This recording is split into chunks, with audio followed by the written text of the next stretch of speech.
My name is Abhay, and you're watching The Speaking Book. Before we start, please like the video and subscribe the channel. Chapter 1, The Son of the Brahman. In the shade of the house, in the sunshine of the river bank near the boats, in the shade of the sal wood forest, in the shade of the fig tree is where Siddhartha grew up. The handsome son of the Brahman, the young falcon, together with his friend Govinda, son of a Brahman. The sun tanned his light shoulders by the banks of the river when bathing, performing the sacred ablutions, the sacred offerings. In the mango grove, shade poured into his black eyes. When playing as a boy, when his mother sang, when the sacred offerings were made, when his father, the scholar, taught him, when the wise man talked. For a long time, Siddhartha had been partaking in the discussions of the wise man, practicing with Govinda the art of reflection, the service of the meditation. He already knew how to speak the Om silently, the word of words, to speak it silently into himself while inhaling, to speak it silently out of himself while exhaling, with all the concentration of his soul, the forehead surrounded by the glow of the clear thinking spirit. He already knew to feel Atman in the depths of his being, indestructible, one with the universe. Joy leapt in his father's heart for his son who was quick to learn. Thirsty for knowledge, he saw him growing up to become a great wise man and priest, a prince among the Brahmans. Bliss leapt in his mother's breast when she saw him. When she saw him walking, when she saw him sit down and get up, Siddhartha, strong, handsome, he who was walking on slender legs, greeting her with perfect respect. Love touched the hearts of the Brahmans. Young daughters, when Siddhartha walked through the lanes of the town with the luminous forehead, with the eye of a king, with his slim hips. But more than all the others, he was loved by Govinda, his friend, the son of a Brahman. He loved Siddhartha's eye and sweet voice. He loved his walk and the perfect decency of his movements. He loved everything Siddhartha did and said, and what he loved most was his spirit, his transcendent, fiery thoughts, his ardent will, his high calling. Govinda knew he would not become a common Brahman, not a lazy official in charge of offerings, not a greedy merchant with magic spells, not a vain, vacuous speaker, not a mean, deceitful priest, and also not a decent, stupid sheep in the herd of the many. No, and he, Govinda, as well did not want to become one of those, not one of those tens of thousands of Brahmins. He wanted to follow Siddhartha, the beloved, the splendid, and in days to come, when Siddhartha would become a god, when he would join the glorious, then Govinda wanted to follow him as his friend, his companion, his servant, his spear carrier, his shadow. Siddhartha was thus loved by everyone. He was a source of joy for everybody. He was a delight for them all. But he, Siddhartha, was not a source of joy for himself. He found no delight in himself. Walking the rosy paths of the fig tree garden, sitting in the bluish shade of the grove of contemplation, washing his limbs daily in the bath of repentance, sacrificing in the dim shade of the mango forest, his gestures of perfect decency, everyone's love and joy. He still lacked all joy in his heart. Dreams and restless thoughts came into his mind, flowing from the water of the river, sparkling from the stars of the night, melting from the beams of the sun.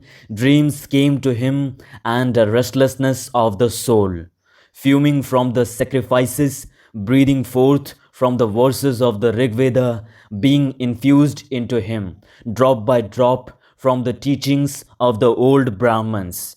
Siddhartha had started to nurse discontent in himself. He had started to feel that the love of his father and the love of his mother and also the love of his friend Govinda would not bring him joy forever and ever, would not nurse him, feed him, satisfy him.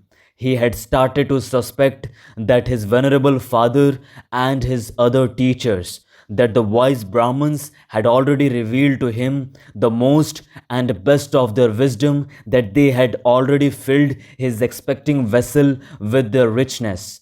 And the vessel was not full. The spirit was not content. The soul was not calm. The heart was not satisfied.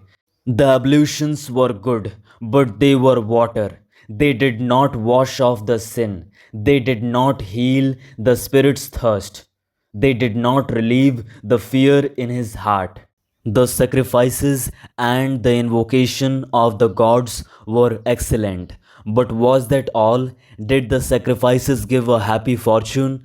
And what about the gods? Was it really Prajapati who had created the world? Was it not the Atman? He, the only one, the singular one. Were the gods not creations, created like me and you, subject to time, mortal? Was it therefore good? Was it right? Was it meaningful and the highest occupation to make offerings to the gods? For whom else were to be made? Who else was to be worshipped but him, the only one, the Atman? And where was Atman to be found? Where did he reside? Where did his eternal heart beat? Where else but in one's own self, in its innermost part, in its indestructible part, which everyone had in himself? But where was this self, this innermost part, this ultimate part? It was not flesh and bone. It was neither thought nor consciousness. Thus the wisest ones taught. So where was it? To reach this place, the self, myself, the Atman, there was another way, which was worthwhile looking for. Alas, and nobody showed this way. Nobody knew it, not the Father, and not the teachers and wise men, not the only sacrificial songs. They knew everything. The Brahmins and their holy books, they knew everything. They had taken care of everything and of more than everything. The creation of the world, the origin of speech, of food, of inhaling, of exhaling, the arrangement of senses, the acts of the gods, they knew infinitely much. But was it valuable to know all of this, not knowing that one and only thing, the most important thing, the solely important thing? Surely, many verses of the holy books, particularly in the Upanishads of the Samaveda, spoke of this innermost and ultimate thing. Wonderful verses. Your soul is the whole world was written there, and it was written that man in his sleep, in his deep sleep, would meet with his innermost part and would reside in the Atman. Marvelous wisdom was in these verses. All knowledge of the wisest ones had been collected here in magic words, pure as honey collected by bees. No, not to be looked down upon was the tremendous amount of enlightenment which lay here collected and preserved by innumerable generations of wise Brahmins. But where were the Brahmins? Where the priests? Where the wise men or penitents? Who had succeeded in not just knowing this deepest of all knowledge, but also to live it? Where was the knowledgeable one who wove his spell to bring his familiarity with the Atman out of the sleep into the state of being awake, into the life, into every step of the way, into word and deed? Siddhartha knew many venerable Brahmins, chiefly his father, the pure one, the scholar, the most venerable one. His father was to be admired. Quiet and noble were his manners. Pure his life Wise his words, delicate and noble thoughts lived behind his brow. But even he who knew so much, did he live in blissfulness? Did he have peace? Was he not also just a searching man, a thirsty man? Did he not again and again have to drink from holy sources as a thirsty man from the offerings, from the books, from the disputes of the Brahmans? Why did he, the irreproachable one, have to wash off sins every day, strive for a cleansing every day, over and over every day? Was not Atman in him? Did not the pristine source spring from his heart? It had to be found. The pristine source in one's own self, it had to be possessed. Everything else was searching, was a detour, was getting lost. Those were Siddhartha's thoughts. This was his thirst, this was his suffering. Often he spoke to himself from the Chandogya Upanishad the words, "Truly, the name of the Brahman is Satyam. Verily, he who knows such a thing will enter the heavenly world every day." Often it seemed near, the heavenly world, but never had he reached it completely. Never had he quenched the ultimate thirst. And among all the wise and wisest man he knew and whose instructions he had received, among all of them there was no one who had reached it completely, the heavenly world, who had quenched it completely, the eternal thirst. Govinda, Siddhartha spoke to his friend. Govinda, my dear, come with me under the banyan tree. Let's practice meditation. They went to the banyan tree, they sat down, Siddhartha right here, Govinda 20 paces away. While putting himself down, ready to speak the Om, Siddhartha repeated, murmuring the verse. Om is the bow, the arrow is soul. The Brahman is the arrow's target that one should incessantly hit. After the usual time of the exercise in meditation had passed, Govinda rose. The evening had come. It was time to perform the evening's ablution. He called Siddhartha's name. Siddhartha did not answer. Siddhartha sat there lost in thought. His eyes were rigidly focused towards a very distant target. The tip of his tongue was protruding a little between the teeth. He seemed not to breathe. Thus sat he, wrapped up in contemplation, thinking Om, his soul sent after the Brahman as an arrow. Once Samanas had travelled through Siddhartha's town, ascetics on a pilgrimage, three skinny, withered men, neither old nor young, with dusty and bloody shoulders, almost naked, scorched by the sun, surrounded by the loneliness, strangers and enemies to the world, strangers and lank jackals in the realm of humans. Behind them blew a hot scent of quiet passion, of destructive service, of merciless self denial.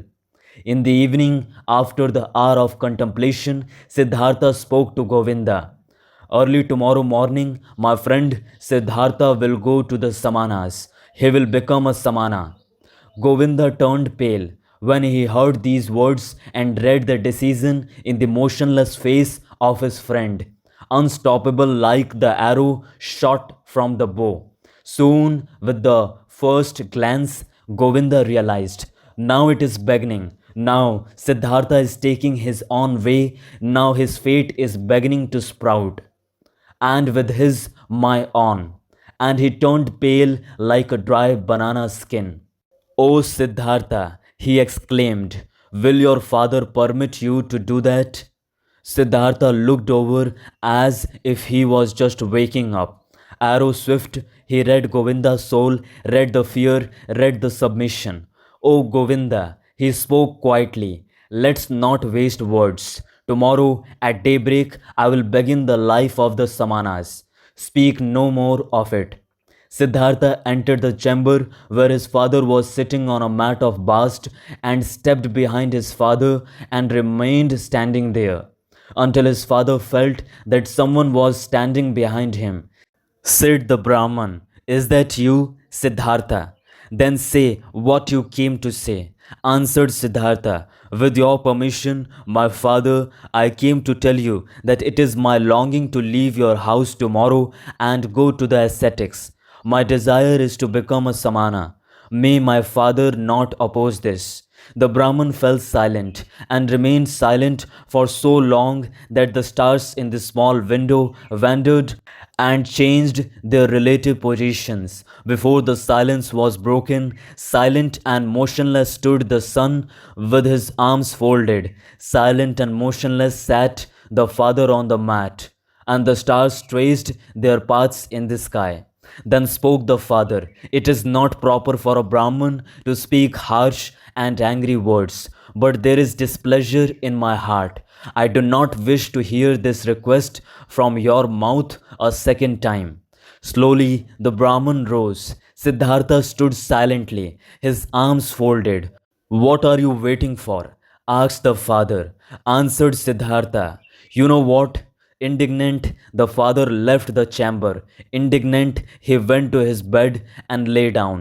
After an hour, since sleep would not come, the Brahman stood up, paced to and fro, and left the house. Through the small window of the chamber, he looked back inside, and he saw Siddhartha standing there, his arms folded, not moving from his spot, his robe shimmering pale. With anxiety in his heart, the father returned to his bed. After another hour, since sleep would not come, the Brahman stood up again, paced to and fro, walked out of the house, and saw that the moon had risen. Through the window of the chamber, he looked back inside. There stood Siddhartha, not moving from his spot, his arms folded, moonlight reflecting from his bare shins. With a troubled heart, the father went back to bed. And he came back after 1 hour. He came back again after 2 hours, looked through the small window, saw Siddhartha standing in the moonlight by the light of the stars in the darkness, and he came back hour after hour.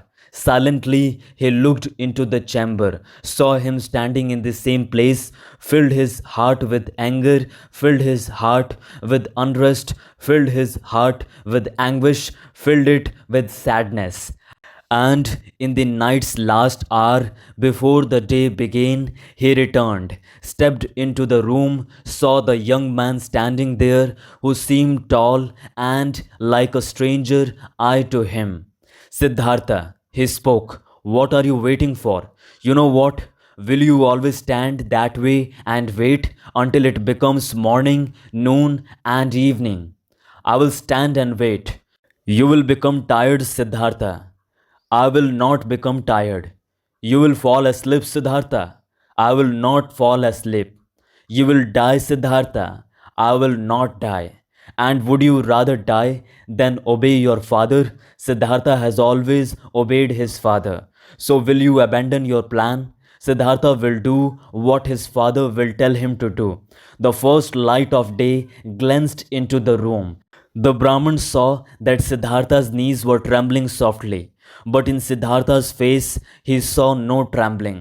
His eyes were fixed on a distant spot. Then his father realized that Siddhartha no longer dwelt with him in his home, that he had already left him. The father touched Siddhartha's shoulder. "You will," he said, "go into the forest and be a samana. When you have found blissfulness in the forest, come back and teach me to be blissful. If you find disappointment, then return and let us once again make offerings to the gods together. Go now and kiss your mother, tell her where you are going. But for me, it is time to go to the river and to perform the first ablution." He took his hand from his son's shoulder and went outside. Siddhartha swayed as he tried to walk. He controlled himself, bowed to his father, and went to his mother to do as his father had said. As slowly, his legs stiff, he left the still quiet town in the first light of day. A shadow from near the last but rose and joined the pilgrim, Govinda. "You have come," said Siddhartha and smiled. "I have come," said Govinda.